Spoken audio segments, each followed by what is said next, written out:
On partage nos vies, nos maisons, nos canapés avec nos chiens, mais est-ce qu'on partage la même vision du monde? Leur façon de voir les choses est bien plus complexe et franchement plus fascinante qu'on ne le pense. Alors partons ensemble à la découverte de ce que leur regard perçoit vraiment. Allez, on commence direct avec la grande question. Le mythe le plus tenace, celui qu'on a tous entendu au moins une fois. Alors, est-ce que leur monde est vraiment une sorte de vieux film sans aucune couleur? Eh bien la réponse est un non catégorique. C'est une idée reçue complètement dépassée.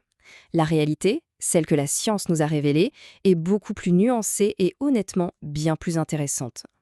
Bon, si ce n'est pas du noir et blanc, à quoi ressemble leur palette de couleurs? C'est ce qu'on va voir tout de suite. Bienvenue dans l'univers visuel d'un chien.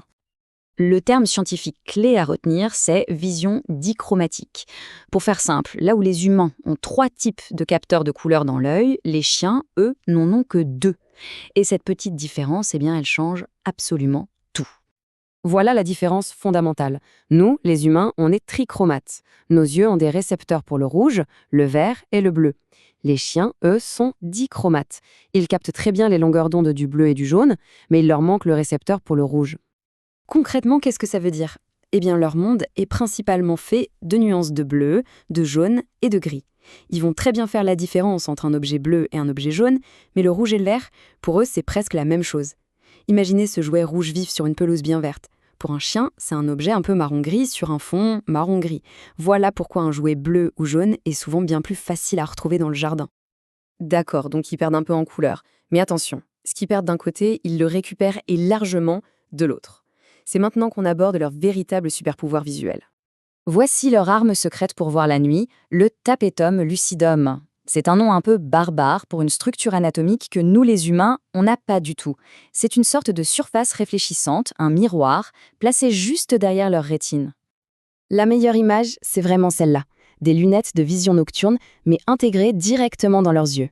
Ce petit miroir interne donne aux cellules de l'œil une deuxième chance de capter la moindre parcelle de lumière disponible. En fait, toute leur anatomie oculaire est optimisée pour le crépuscule.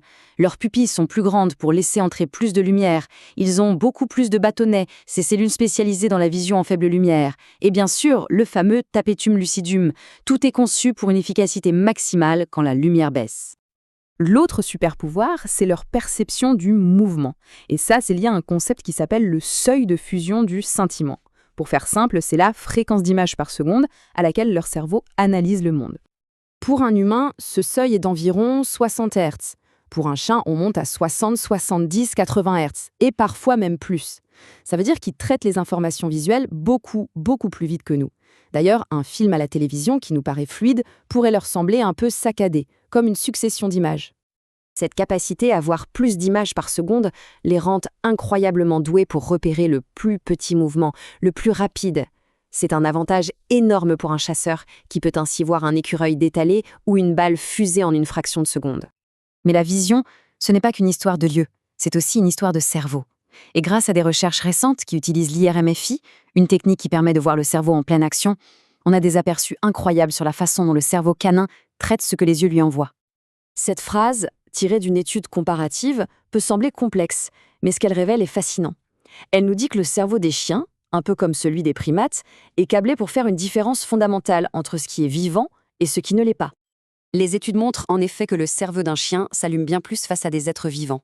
Il a aussi une préférence pour les images d'autres chiens. Et, point vraiment intéressant, il est beaucoup plus sensible au mouvement du corps qu'aux détails d'un visage. C'est une différence majeure avec nous. Là où les humains sont obsédés par les visages pour comprendre les intentions, le cerveau du chien, lui, est une machine à analyser l'action. Le mouvement d'un corps, une posture, ça leur en dit bien plus sur les intentions des autres que l'expression d'un visage. Et cette importance de l'interaction sociale nous amène tout droit à l'un des outils de communication les plus puissants qui se soient développés entre les humains et les chiens, le regard. C'est un comportement que tous les propriétaires de chiens connaissent par cœur. Le chien veut un jouet qui est coincé sous un meuble. Il regarde le jouet, puis il regarde son humain, et de nouveau le jouet. Qu'est-ce qui se passe vraiment dans sa tête à ce moment-là? Des chercheurs, comme l'équipe de Merola par exemple, ont étudié de très près ce comportement. Ils l'appellent le regard alterné. Et c'est un schéma très clair en 3 étapes qui forment une sorte de triangle de communication. Ce n'est donc pas juste un regard passif, c'est une compétence sociale incroyablement avancée. Le chien ne dit pas simplement « je veux ce truc ». Il communique quelque chose de bien plus complexe. « Regarde, je vois cet objet, je sais que tu le vois aussi, et j'ai besoin de ton aide pour l'avoir ». C'est le résultat de milliers d'années de cohabitation avec nous.